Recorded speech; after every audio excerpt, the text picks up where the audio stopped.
கிட்டத்தட்ட 4.5 மணி நேரம் பயணப்பட்டு நான் வந்து சேர்ந்திருக்கேன், காலையில் கிளம்பி மத்தியானத்துக்கு. அதுதான் இந்த மாநாட்டின் பெரிய வெற்றி நான் நினைக்கிறேன். நேற்று நேரண்ணன் பேசிக்கிட்டு இருக்கும்போது பேட்டியில் சொன்னாங்க, என்னன்னா மிகப்பெரிய பந்தலம் வச்சுருக்கோம், உள்ளுக்குள்ளே 2.5 லட்சம் பேர் இருப்பாங்க. நேரண்ணன் சொன்ன பேட்டி பார்த்தீங்கன்னா நீங்கள் தெரில, உள்ளுக்குள்ளே 2.5 லட்சம் பேர் உட்கார முடியும், வெளியே இருந்து 2.5 லட்சம் பேர் கேட்க முடியும்னு. நேரண்ணன் கடைசி வரை சொல்லலை, ஹைவேல ஒரு 2.5 லட்சம் பேர் இருப்பாங்க, அவங்கள கடந்து தான் நீங்கள் வரணுங்கிறது.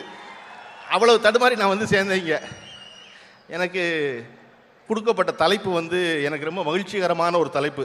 ஏன்னா இங்கே கலைஞரோடு இருந்த மூத்த தலைவர்கள் எல்லோரும் நிறைந்திருக்கிற இந்த அவையில் நான் கூட நேரம் இருந்தேன், நான் கலைஞரோட, நீ கூட நேரம் இருந்தீங்களான்னு டிஆர் பாலனுக்கும் துரைமுருகனுக்கும் ஒரு பெரிய வாக்குவாதமே ஏற்படலாம். ஆனால் இவர்கள் எல்லோரையும் விட கலைஞரோடு அதிக நேரம் இருந்த அவருடைய பேனாவை பற்றி நான் பேச வாய்ப்பு கிடைத்தது என்பதுதான் எனக்கு பெரிய மகிழ்ச்சி.